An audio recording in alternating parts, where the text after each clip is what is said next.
میں سمجھتا ہوں کہ اوورسیز پاکستانی اس بات کو سمجھتے ہیں کہ کسی سیاسی جماعت یا کسی سیاسی فگر سے کے ساتھ ان کی انا وابستہ نہیں ہو سکتی. وہ ہمیشہ سے پاکستان کے ساتھ تھے، پاکستان کے ساتھ ان کی محبت رہی ہے، اور ان کو لیگل چینل کے ذریعے ہی اپنے جو ترسیلات زر ہیں وہ پاکستان بھیجنے چاہیے. ہم بارہا یہ گزارش کرتے بھی رہے ہیں، اب بھی کرتے ہیں، کیونکہ ضرورت پاکستان کو ان کی ہے. اور وہ ہمیشہ سے، یہ علیحدہ بات ہے کہ حکومتیں اوورسیز پاکستانیوں کو سونے کی چڑیا ہی سمجھتی ہیں.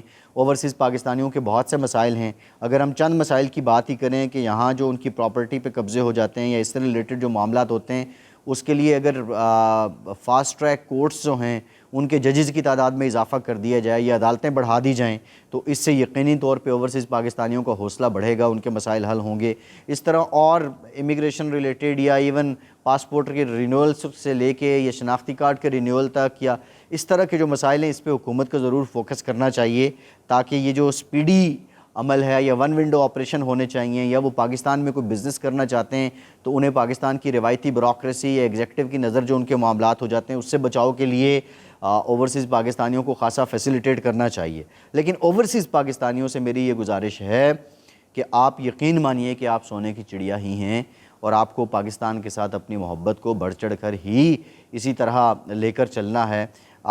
میں سمجھتا ہوں کہ سیاسی وابستگیاں اپنی جگہ، لیکن جو پاکستان ہے وہ آپ سب کے لیے مقدم ہونا چاہیے. لہٰذا جو لیگل ویز ہیں ان کے ذریعے کوشش کی جائے کہ آپ اپنے جو پیسے ہیں، روپیہ پیسہ ہے، یہ جو ترسیلات زر ہیں وہ پاکستان بھیجیں. ایک اور بڑی امپورٹنٹ ڈیولپمنٹ ہے، اس پہ میرے کچھ سوالات ہیں. اب حکومت پاکستان کی جانب سے ایک نئی اسکیم سامنے لائی جا رہی ہے.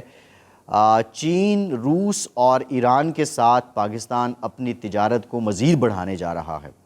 ایک بات تو یہ سامنے آتی ہے اسٹریٹجکلی کہ پاکستان نے اب خطے کو امپورٹنس دینا شروع کی ہے.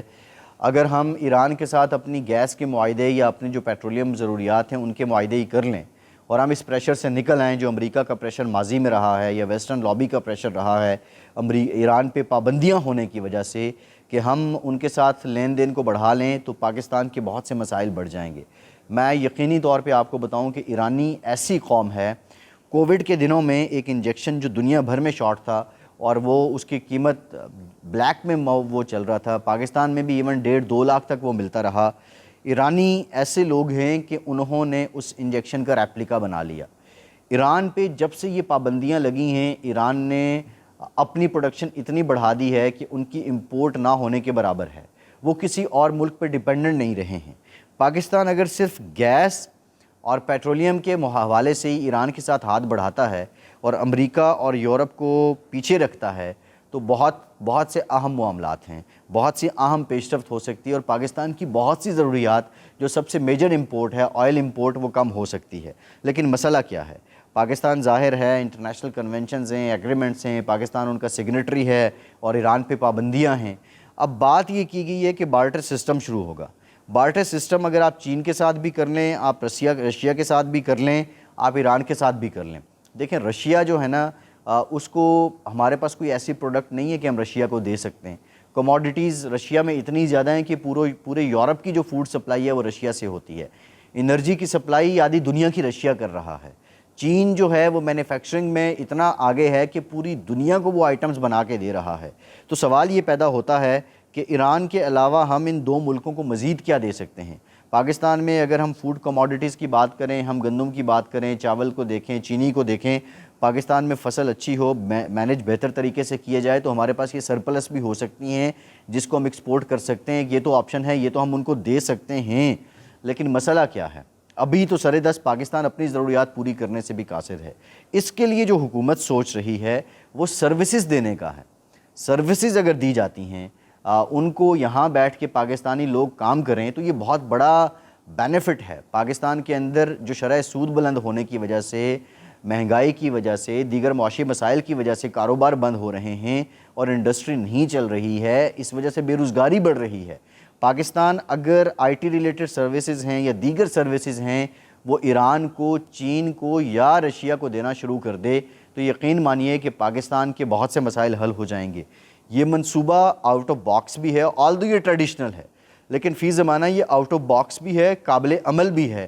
لیکن اس کے لیے ہمیں تھوڑی سی ہمت کی ضرورت ہوگی، امریکہ کے چنگل سے اپنی جان چھڑانی ہوگی، ویسٹرن لابی سے اپنی جان چھڑانی ہوگی، اور وہ گریجولی ہوگا، کیونکہ پاکستان کو ان لوگوں کو سروسز کے ساتھ ساتھ ایک پیرالل ایکسپورٹ منڈی بھی بلڈ کرنی ہوگی۔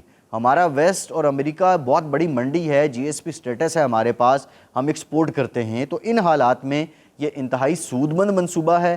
پاکستان کو اس کے لیے ہمت کرنی پڑے گی، اس کے متبادل منڈیاں ہمیں سرچ کرنی پڑیں گی۔ جو پاکستان کے کمرشل اتاشی ہیں، سفارت خانوں میں بیٹھے ہوئے ہیں، ان کو اپنے ٹھنڈے یا گرم کمروں سے نکلنا ہوگا۔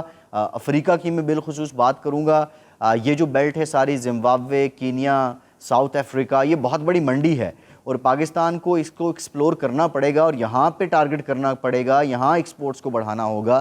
اسی طرح اور دنیا کے ممالک ہیں جہاں پہ ہمیں ایکسپورٹس بڑھانی ہوں گی، تاکہ ایک توازن برقرار ہو جائے، اور یورپ کو بھی اور امریکہ کو بھی یہ سمجھ آئے کہ پاکستان صرف ڈیپینڈنٹ ایکسپورٹ کے معاملے میں ان پہ نہیں ہے، باقی ایران، رشیا اور چین کے ساتھ یہ معاملات میں سمجھتا ہوں کہ پاکستان کے لیے بہت سودمند ثابت ہوں گے، اور یہ بڑا جاندار آئیڈیا ہے، اور اس آئیڈیا پہ عمل درآمد کرنا ہوگا۔ فیصل عباسی کو اجازت دیجیے۔